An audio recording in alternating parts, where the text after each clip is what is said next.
Well, all of my nieces and nephews are in college now, but I still remember when they were really little. And when one of my nieces was around 3 years old, she was really frightened by a very intense thunderstorm that was happening outside. And her older brother, my nephew, who was maybe around 5 or 6, was trying to scare her even further. And he said to her that the storm was because God was angry because she had been a bad little girl, because she had misbehaved. And he said, the rain is God's tears. God is so sad because of you. And he said that the thunder was God's angry voice at her, and that the lightning bolts were meant to strike her for being bad. I know, it's terrible. Maybe when you were little, you heard kind of similar things. I remember when I was a kid, they said that the thunder meant the angels were bowling, and that if there was lightning, that meant one of them got a strike. Okay? And it all seems so silly right now, of course, because now as adults, we understand how the weather works. We understand science and the workings of the universe. But I want you to imagine just for a moment that you are back in biblical times, that you're living back when these stories were written. People back then did not have an understanding of the weather and science and how the universe operates. So, for example, they couldn't turn on a radio to hear that a storm was coming. They didn't have Al Roker giving them the 10-day forecast. They didn't have a farmer's almanac to tell them where to plant their crops. They had a very primitive understanding. So what did they do? They looked to the sky. They looked to the sky for signs. They looked to the sky for answers, because that's where they believed God was. God was in the heavens, so their gaze was there. And they believed that signs like a darkened sky were because God was angry with them because of their sins. And they believed things like disastrous storms and intense flooding were God's wrath at them for their misbehavior and misdeeds. We hear this over and over again throughout the Bible. I'm just going to share with you a few examples. In 2 Samuel 22, it says, "The Lord thundered from heaven, and the Most High uttered his voice, and he sent arrows and scattered them, lightning and routed them. He made darkness canopies around them, and a mass of waters and thick clouds in the sky." In Isaiah 30:30, it says, "The Lord will cause the voice of his anger to be heard in cloudbursts, downpour, and hailstones." In Deuteronomy 11:17, it says, "The anger of God will be kindled against you. He will shut up the heavens so that there will be no rain, and the ground will not yield its fruit, and so you will perish." And as we heard in today's gospel message, as Jesus is dying on the cross, the sky at 12 o'clock noon is completely black. Darkness covers the whole earth because God is taking away his light due to the sins of men. These are just a few examples. The Bible is chock full of stories like this, where the sky is an indication of God's temperament, of God's anger and wrath. So it should not surprise us today when we hear televangelists, pastors on TV, Christian pastors who follow the Bible literally, when they tell us that hurricanes and tsunamis and typhoons are God's anger at us for things like gay marriage and abortion. Now, of course, this is ridiculous. We know better than primitive people did thousands and thousands of years ago. We've been up in the sky. We've been up in outer space. We know how climate works. We know about science and the workings of the universe. The intense weather that we have been having, these intense storms in the past few years, we know, science has conclusively proven that we are responsible for them. It is not God's anger and wrath. We made it happen. As Randall spoke about this morning, it's man-made. It's the air pollution.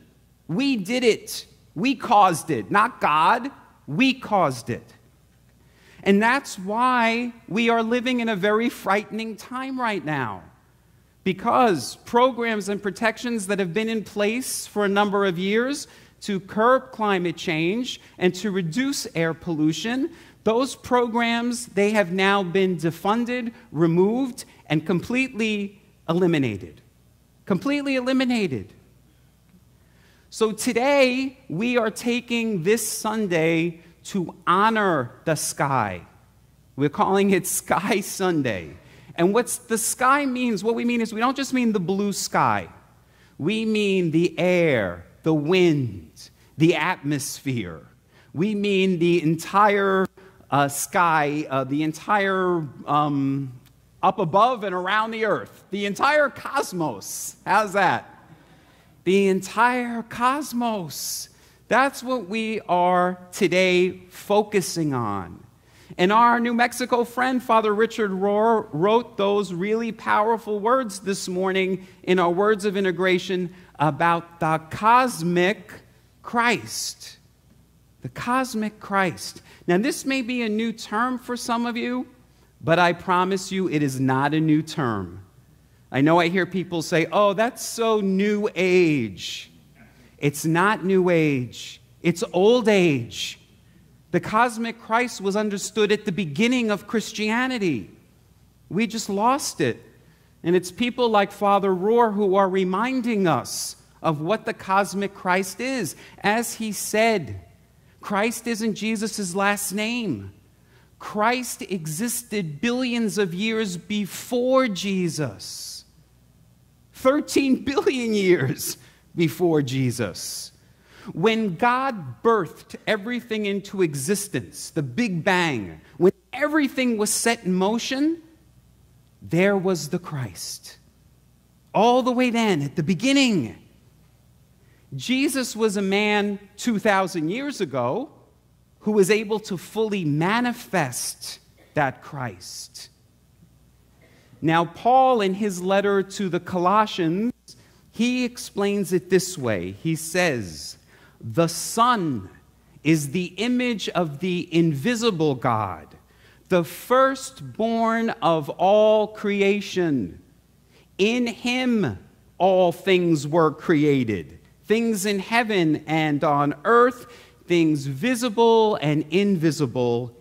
He is in all things. The Son, the He that Paul is referring to, is not Jesus of Nazareth. It's the Christ. The Christ is the firstborn of all. The Christ is in all things. Jesus was a man who was able to fully manifest that light and shine it, and he said we could do it too. And he came to show us the way so that we could do it as well. And most of us, unfortunately, we didn't get that message. Now, some of the very first people who recognized the Christ were the Magi. You all know the Magi. We celebrate them every year around Christmas time. They're also known as the three wise men. You had them in your little nativity set, right? The three wise men, the Magi, they were astronomers. Now, the word Magi has the same root as our word magician, but they were different types of magicians. They were more mystical than magical. You know, magicians today, they try to fool us with sleight of hand, with trickery. But mystics, people like the Magi, were people who were about revealing truth and wisdom. That's why they were known as the wise men. So they were very skilled astronomers. They studied the sky. That's where their focus was, and they were looking for answers to the mysteries of the universe. And they discovered the star of wonder, and it guided them to that perfect light that we sing about each year at Christmas time. We don't have to wait until Christmas. We can experience the birth of this light each and every day. Because each and every day we can do what the Magi did. We can put our focus up in the sky, in the clouds, in the stars at night. And when we do that, something magical, something mystical happens within us. We connect with that light. We become one with it. And the Christ is reborn. Now, Carl Sagan, the 20th century astronomer, the modern day Magi, if you will.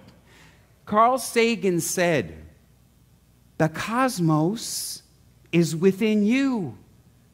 You are made of star stuff. You are the way for the universe to know itself." Now, no offense to Carl Sagan, but Jesus said that same exact thing 2,000 years before Carl Sagan. Jesus said, "You are the light of the world. The kingdom of heaven is within you." Jesus came to show us how the universe can get to know itself by us doing as he did, becoming the light, becoming one with it. Now, the contemporary astrophysicist Neil deGrasse Tyson wrote this: "The atoms of our bodies are traceable to stars that manufactured them in their cores and exploded these enriched ingredients across the sky, the galaxy, billions of years ago. For this reason, we are biologically connected to every other living thing on Earth.